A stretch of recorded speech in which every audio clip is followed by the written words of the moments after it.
On sent bon les carnets. Encore Georges Perec? Encore Georges Perec. Toujours Georges Perec? Toujours Georges Perec. À jamais Georges Perec? À jamais Georges Perec. Fascination Georges Perec? Non, non, non, non.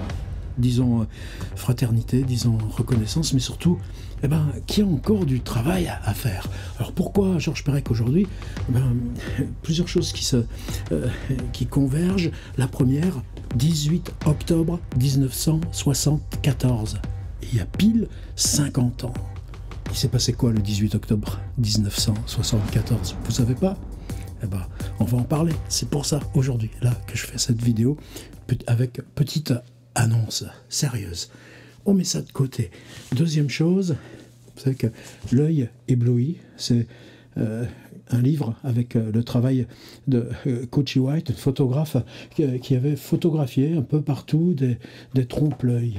Une préface justement sur ces conjonctions réalité-image. Cette préface, il l'a appelée L'œil ébloui, et c'est le nom d'une maison d'édition à Nantes, fondée par un gars qui s'appelle Thierry Baudin-Hulin, qui est devenu un ami, et qui a eu ce projet. Il raconte ça dans un livre qui s'appelle Trajet Perec. Tout son rapport, lui, à Perec, et comment est né ce projet.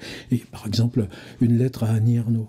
Il sait bien que Annie Ernaux ne va pas faire un petit opuscule, encore que la place lui est toujours offerte et réservée. Mais sa lettre pour la solliciter, voilà. Ce genre de choses qu'on trouve dans Trajet Perec. Et son idée, d'abord il a repris un texte de Perec, 50 choses qu'il ne faut tout de même pas oublier de faire avant de mourir, texte qu'on connaissait, mais quand il est repris là et honoré en fac-similé avec une typo, tout d'un coup on le relit autrement, texte coécrit avec Jacques Bins, et puis justement le travail d'une agence de graphisme qui construit et invente des typos et des lettres liées ou en fonction des défis péréquiens du projet.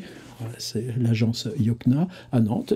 Tout d'un coup, c'est peut-être le livre moi, que je réouvre le plus. Merci Thierry Fétivaux.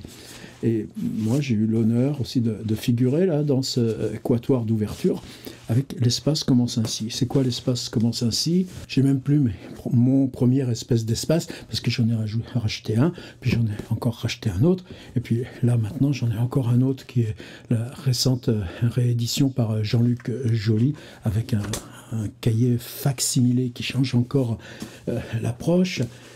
Espèce d'espace, moi c'est un livre boîte à outils, mais tous les auteurs sont comme ça, je l'ai même en américain. C'est un livre qui ouvre des pistes d'écriture, et ces pistes d'écriture débordent Georges Perec, c'est-à-dire que lui il les a explorées. C'est la vie mode d'emploi, c'est lieu, c'est les textes rassemblés dans Pensée classée et l'infra-ordinaire, mais les questions qu'il pose, parce que justement il parle de la démarche d'écrire, espèce d'espace, on n'en finit pas de... Enfin, d'ailleurs, la preuve, c'est que là, nous, on se fait des mardis d'ateliers d'écriture en direct sur le site. Mais là, tous, en tout cas pour les premières semaines jusqu'à la Toussaint, c'est espèce d'espace sur quoi on revient. Bien, moi, c'est... Alors, j'avais la contrainte, 53 pages, je sais pas combien il y a par 24 fragments numérotés qui sont autant de questions, d'interrogations sur... Et pourquoi j'en parle?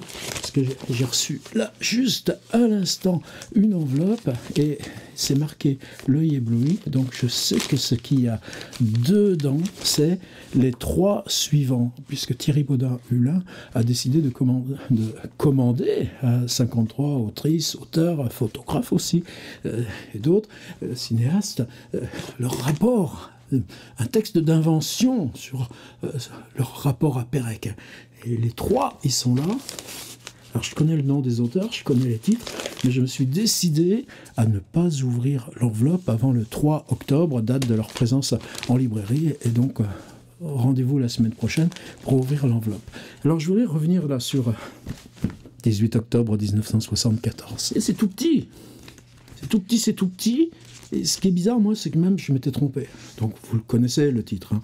tentative d'épuisement d'un lieu parisien.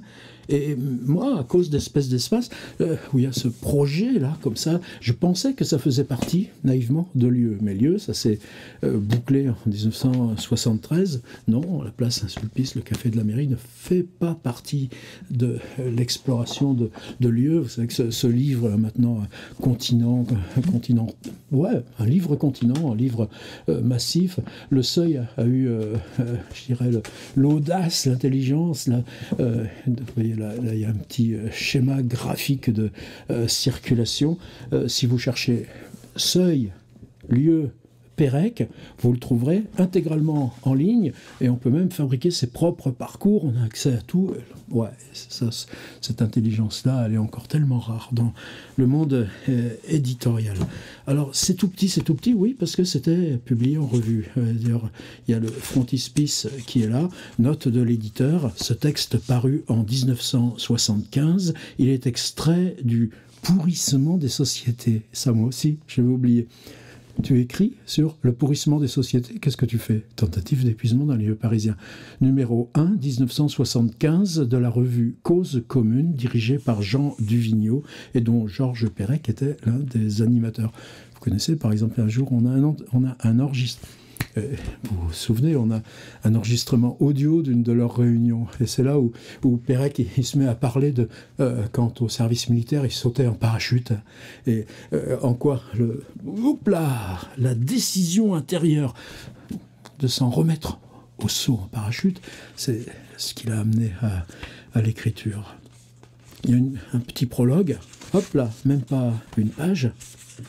Il y a beaucoup de choses, place Saint-Sulpice. Par exemple, une mairie, un hôtel des finances, un commissariat de police, 3 cafés dont un fait tabac, un cinéma, une église à laquelle on travaillait le veau, Gittard, Oppenor, Servandoni et Chalgrin, et qui est dédié à un aumônier de Clotaire II qui fut évêque de Bourges de 624 à 644, que l'on fête le 17 janvier. Un éditeur, une entreprise de pompes funèbres, une agence de voyage, un arrêt d'autobus, un tailleur, un hôtel, une fontaine que décorent les statues des 4 grands orateurs chrétiens, Bossuet, Fénelon, Fléchier, Massillon, un kiosque à journaux, un marchand d'objets de piété, un parking, un institut de beauté, et bien d'autres choses encore.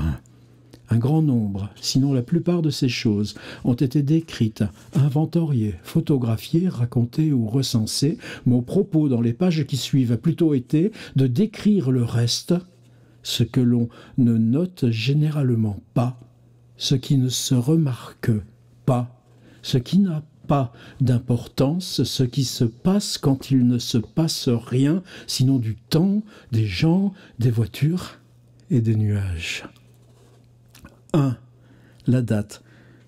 18 octobre 1974, l'heure 10h30, le lieu tabac Saint-Sulpice, le temps, froid sec, ciel gris, quelques éclaircies. Esquisse d'un inventaire de quelques-unes des choses strictement visibles. Des lettres de l'alphabet, des mots, KLM, sur la pochette d'un promeneur, un P majuscule qui signifie parking, hôtel Récamier, Saint-Raphaël, l'épargne à la dérive, taxi tête de station, rue du Vieux Colombier, brasserie bar La Fontaine Saint-Sulpice, P. Elf, parc Saint-Sulpice.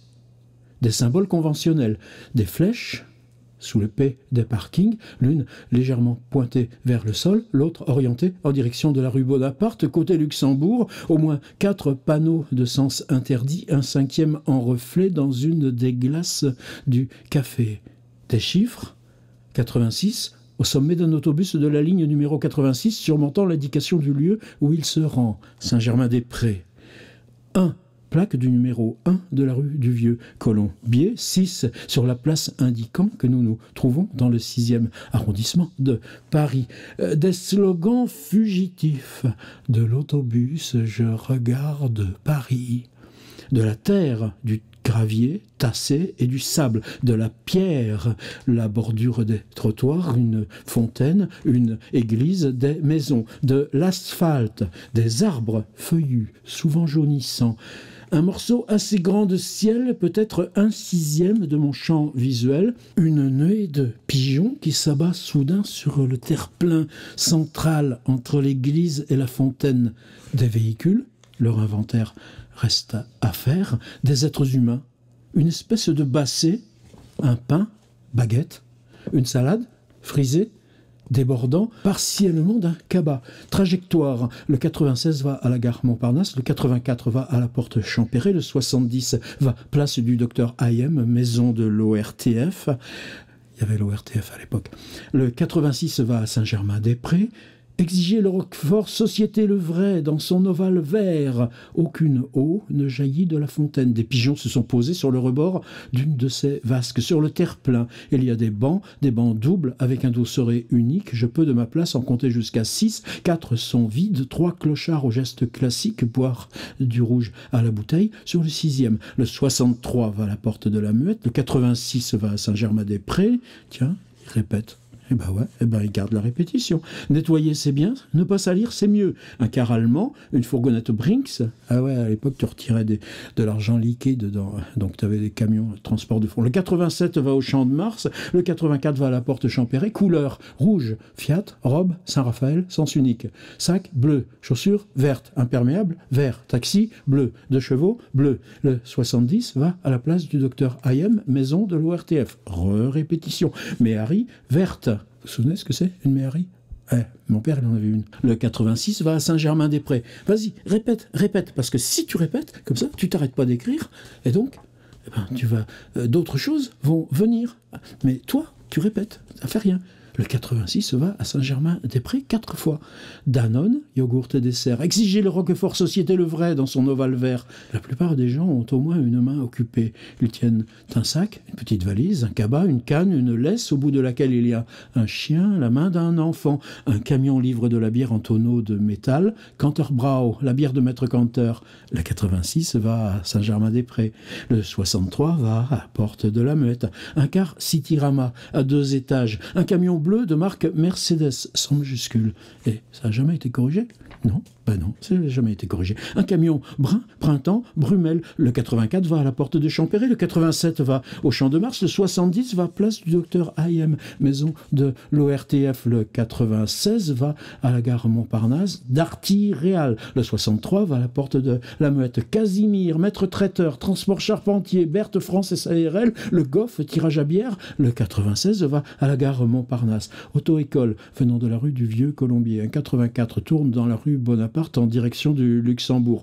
Vallon, déménagement. Fernand Cararcosa, déménagement. Pomme de terre en gros, d'un quart de touriste, une japonaise semble me photographier. Un vieil homme avec sa demi-baguette, une dame avec un paquet de gâteaux en forme de petite pyramide. Le 86 va à Saint-Mandé. Il ne tourne pas dans la rue Bonaparte, mais il prend la rue du Vieux Colombier. Le 63 va à la porte de la Muette. Le 87 va au Champ de Mars. Le 70 va place du docteur Hayem, maison de l'ORTF, venant de la rue du Vieux Colombier. Un 84 tourne dans la rue Bonaparte en direction du Luxembourg. Un car vide, d'autres japonais dans un autre car. Le 86 va à Saint-Germain-des-Prés.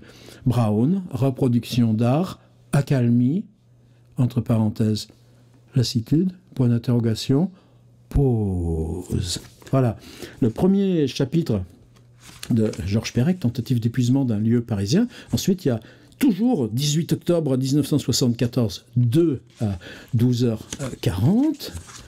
Et le fonctionnement est différent.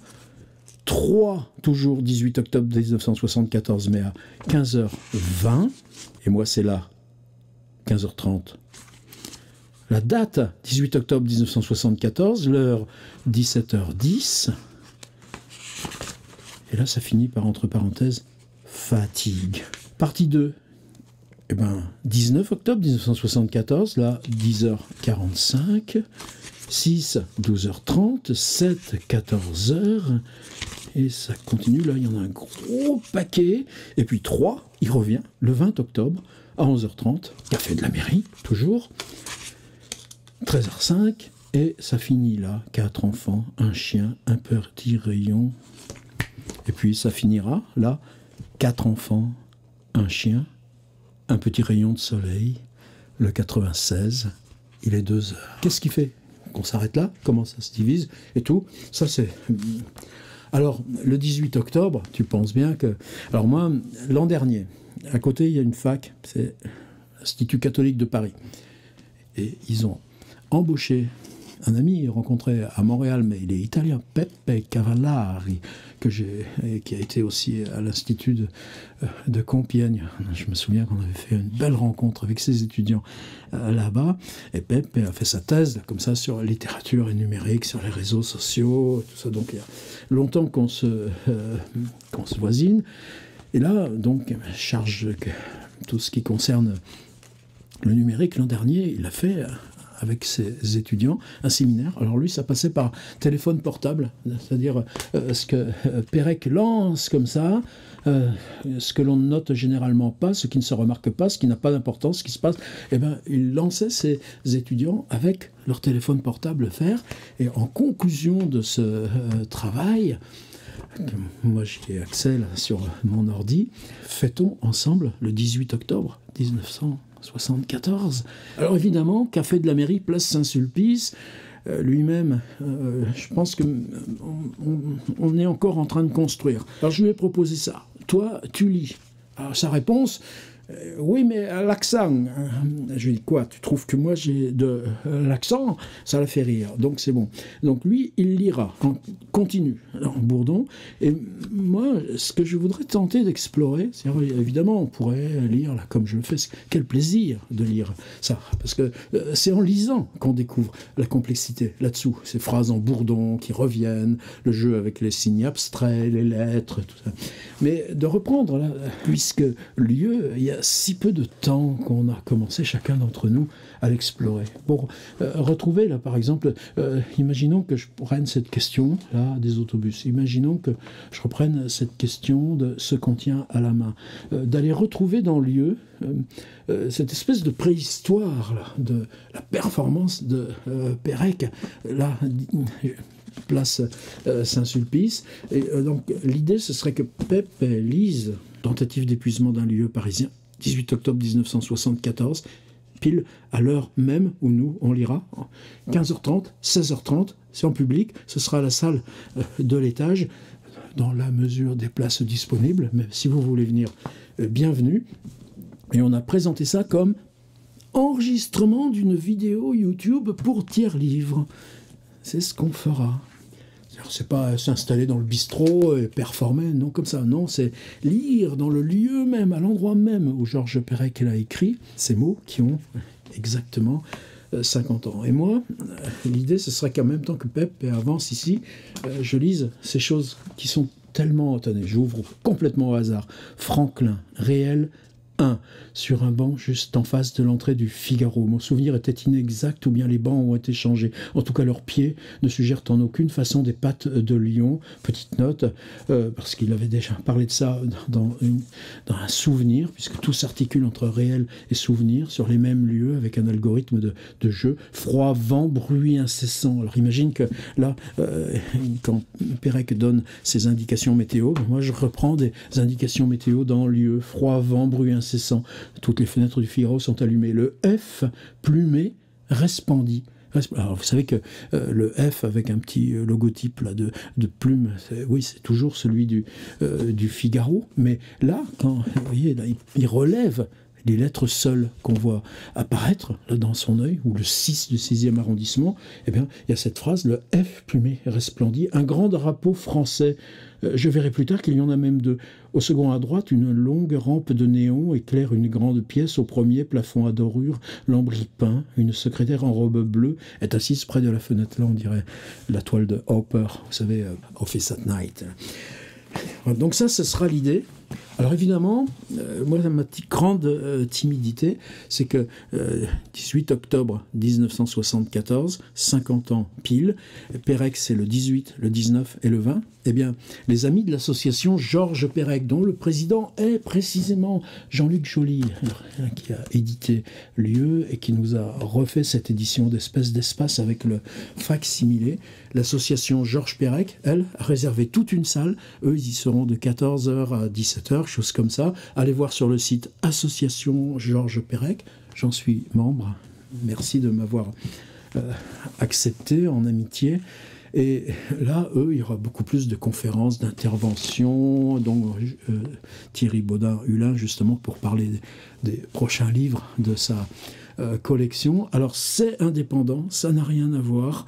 Vous pouvez vous inscrire à l'association Georges Perec, je crois qu'il faut payer 12 € par séance là, pour assister. Ben ouais, parce que ça inclut la consommation et la réservation de la salle.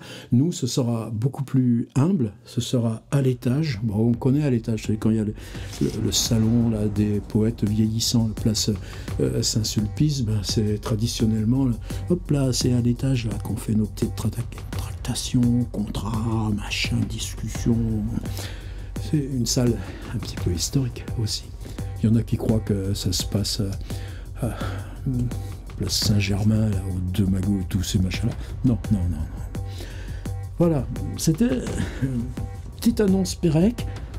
Le 18 octobre 2024, 50 ans après, le 18 octobre 1974, avec Pepe Cavallari, on fait une incursion dans tentative d'épuisement d'un lieu parisien pour une vidéo qui sera enregistrée directement là pour la chaîne, et ce sera notre hommage à Perec, pendant que l'association Georges Perec, elle aussi, intervient là ces 3 jours au café de la mairie. La semaine prochaine, j'ouvre l'enveloppe avec les 3 livres suivants de la collection qui ira jusqu'à 53, et que sur Tiers Livre, les mardis en direct, là, pendant quelques semaines, on explore justement ces fissures d'espace, qui est un livre tellement génial à utiliser en atelier, quel que soit le public.